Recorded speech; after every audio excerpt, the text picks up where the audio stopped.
four shocking stats behind Zohran Mamdani's victory. Dramatic swings. Yeah, huge swings. Which should be significantly important to Democrats that are paying attention, and to Democrats that would like to win elections, and to Democrats that would like to flip Trump counties. Andrew Cuomo, which he got like 300 and something thousand votes, he ended up spending $87 per vote.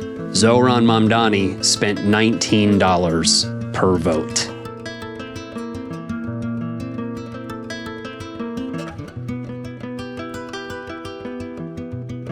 Welcome back to the United Front Show.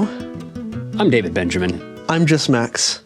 You see, I'm just David Benjamin now. Yeah, it has been a hell of a week. Yep, tragic week in United States history at a time when wealth and income inequality are as high as it's ever been, equivalent to the Gilded Age, which is 1880s to 1910. I think it's worse than that. Well, it's worse than the Pharaohs. Worse than the Pharaohs. It is. There was a study that they had done like a decade ago. Oh, that's a crazy. decade ago. So it was worse than when they built the pyramids. So income and wealth inequality are as bad as it's ever been, at least in American history, equal to the Gilded Age before this bill passed. And now this bill is the single greatest transfer of wealth from poor people like you and us. Yep. Anybody who works a job. Anybody who's working class or worse. And to the top. To Trump and his boyfriends and girlfriends. And they were cheering about it, let me tell you. Yeah, I watched a little bit of that live. They were ecstatic. Cheering.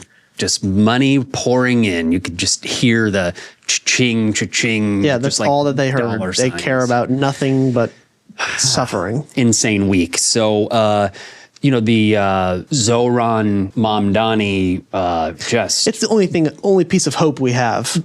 We have to cling on. Bombshell that's been happening, and the response by the Republicans, the response by the mainstream elite Democrats, it's been, I guess, unsurprising.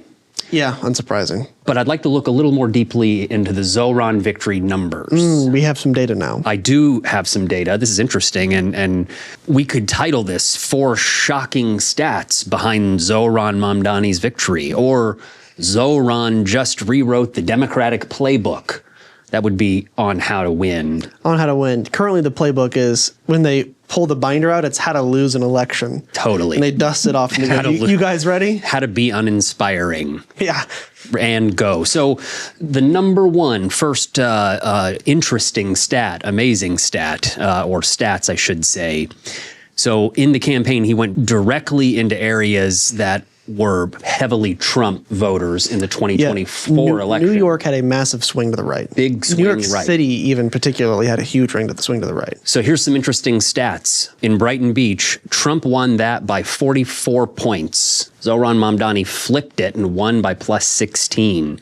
In College Point, that was a Trump plus 11, went Mamdani plus 8. Crown Heights flipped to plus 45. In Jamaica, plus 57. North Corona, plus 33. Dramatic swings. Yeah, huge swings. Which should be significantly important to Democrats that are paying attention, and to Democrats that would like to win elections, and to Democrats that would like to flip Trump counties or move Trump counties in the direction of the left. I'm just agreeing. Of the left. Yeah, I got nothing to add. So that's number one. Yeah. Okay. Well, amazing. It should be pretty self-evident that when you go and talk to the people and listen to the problems they have and say, actually, I have a solution for you. Yeah. And here's exactly how it'll affect your life. Who would know that? Who would have thought that they would vote for that? Yeah, couldn't imagine. Crazy idea. Couldn't imagine. The lesson there is that the people aren't unreachable. It's that those people feel unheard. He made them feel heard, to your point, right? They're not being reached. They're very reachable. They're just, no one's trying. Yes. No one's speaking to them. No one's inspiring them. Zohran did. There's the proof in the numbers. The data prove. Say, the elites have one phone call to make, and it's to their donors, not to the people. Another amazing stat. Let's hear it. This is interesting. So number two, he triggered a huge surge in voter registration. Oh. Right? Okay. So in the final 2 weeks before the election, there were over 37,000 new registrations to vote in New York City. Wow. Which is 10 times more than the same stretch of time in the previous election in 2021. So you're talking about turning out new voters and getting new voters registered. He had knocked on something like 1 million doors in New York City. No kidding. Like, so I imagine it was a knock, and if you're not registered, let's get you I got a piece of paper for you. And if you are registered, here's our thing. Vote for us. Like in places like Gravesend in New York, 32% of the voters were first-time voters in primaries. 32%, 1/3. Yeah, it's not typical for those who somehow aren't aware of American primary politics. On an off year in a primary for a mayorship, it's not normal. Registered, like this is something you see for like presidential elections, if that. Shocking stats. Yeah, this is a pretty crazy stat. Truly shocking stats. And so, the lesson, for Dems would be that, this idea of mobilizing your base. He's talking about grow the base. Yeah, grow the base. I think it's an easy thing where you can shift your mindset from motivate the base to grow the base when your politics aren't left or right per se. It's just populist. The people versus the elite. Mm-hmm. Almost everyone who votes is the people. So it's much easier to grow your base. Like it's a guy in Kentucky might be suffering from the same problems I am as a guy in New York, as a guy out in Washington. Zohran did a great job of bringing up this classism and the class divide that's going on, but without calling it that. Yeah, he didn't come out of the gates and call it that. Eat the rich. I mean, he didn't say that. No, it was he like would hint and wink, and he was smiling when he did it. So he knew he was hinting and winking at it. I think the whole time. So brilliant. And I think it was a thing where it's a kind of you let the individual discover the meaning of what he's saying. Yep. Kind of a thing. Like I've let you come to the conclusion that I've already reached. Yeah. Like a voter might have an inclination to agree with, I like what he's saying. It sounds good. And then you kind of realize, oh, wait a second. Yes. It is just the top versus the bottom. Yeah. And he's like, I've been waiting. Okay, here's another amazing stat. So let's move on to number 3. Amazing numbers in the Zohran Mamdani campaign. Yep. Great figures. Yep. So much to learn from. Andrew Cuomo, of course, backed by huge PACs. Big money donors. Yep. Spent $31 million. That's an unreal amount of money, by the way. So for a mayorship primary? Yeah. For a primary. For a mayor. Mayorship primary. It is New York City. We get it, but still. That's still an unheard amount of money. Big number. Yeah. So in Mamdani, of course, it's all grassroots. Didn't take any big corporate donations. Yeah. He was funded by the people. Just getting cash handed to him in the street. So, but here's the cool stat. This is the amazing stat. Andrew Cuomo, which he got like 300 and something thousand votes, he ended up spending $87 per vote.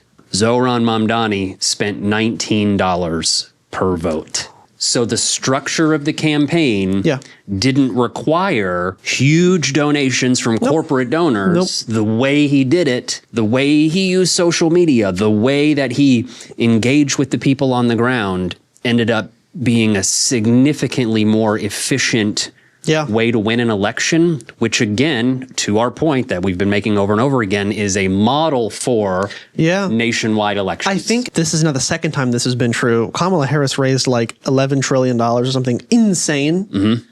Didn't matter. Mm-hmm. Like they spent more money than Trump raised at all. Mm-hmm. And it didn't matter. Nope. And still lost. Had more volunteers, more people knocking. Didn't matter. I think if you run a tried and true, old school, just knocking on doors, handing out sheets of paper, old school elections, combine that with a really good, super modern, authentic social media campaign, because I've seen you on my phone. Mm-hmm. And then when you knock on my door, that door knock is more effective. I've already heard of you. TV ads aren't even the same. How it's brilliant. Usually campaigns run aren't nearly as effective. Yeah. So I think it was a super brilliant, super effective, and a good combination of all the things that do work, and he got rid of the stuff that doesn't work. Speaking of knocking on doors, because you're absolutely right. Yes. To our fourth amazing stat, amazing figure. Yep. He mobilized 50,000 volunteers for his campaign. Yeah. He received 445,000 votes. So more than 10% of all the people that voted for him were a volunteer for him. Yeah, that's what happens when you authentically represent the interests of the people you seek to represent. Shockingly, they'll come out and support you. Who would have thought? I don't know. Don't just run campaigns for the people, run campaigns with the people. Yeah. 50,000 volunteers? That's, as a whole number, that's huge. As a ratio to his voters, I don't know how you get more. Yeah. Yeah, it would have been ridiculous. Translate that to a presidential election, and you're talking about 7 million volunteers. Yeah. If that didn't win you an election with 7 million volunteers, I don't know what you're doing. To your point of run a campaign with the people, yeah. I had not seen this clip before of when he announced he was running for the mayor. Mm-hmm. It was a video of him in the street asking people why they were pulled to Trump, even if they live in New York City or around New York or all the different towns or whatever. Mm-hmm. And they were saying, like, it's just way too expensive and I can't do this, I can't do that. Like, I have to be able to live. And he asked, like, well, what if somebody was like trying to make the buses better, trying to bring your groceries down, the things that he ran a campaign on, like we're going to freeze these rents and stuff like that. He'd be like, that would be the greatest thing for New York.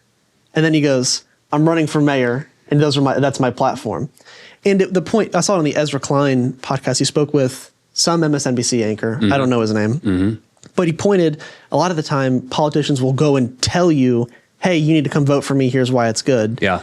But he let the voters say, I'm suffering from these issues. Mm-hmm. And he asked, would these help alleviate those problems? And the voters said yes. And then Zohran said, good, that's what we're doing. Come vote for me in the primary. And so it's smart. It's subtle. It's really subtle. Yeah. But he listened first. It's nuanced, but that's how you influence. Yeah, but he listened. Listen first. He went in the streets constantly, and he was listening to people. Mm-hmm. Like, what are you suffering from? Yeah. How can our policies help you? I want them to help you. Yes. And I think it's a subtle thing. You listen first, then tell them how your policies help. Don't just, I deserve your vote because I have good policy. Yes. Show them why. So I just wanted to point that out. Brilliant. To your point. Yep. Brilliant. 4 incredible stats or groups of stats that reveal how effective and impressive this campaign was and how this is a model for future, very near future, Democratic. Yeah, we'll see.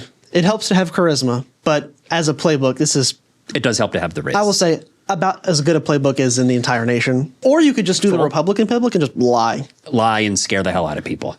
Which I don't like to do. So those are my 4 incredible stats.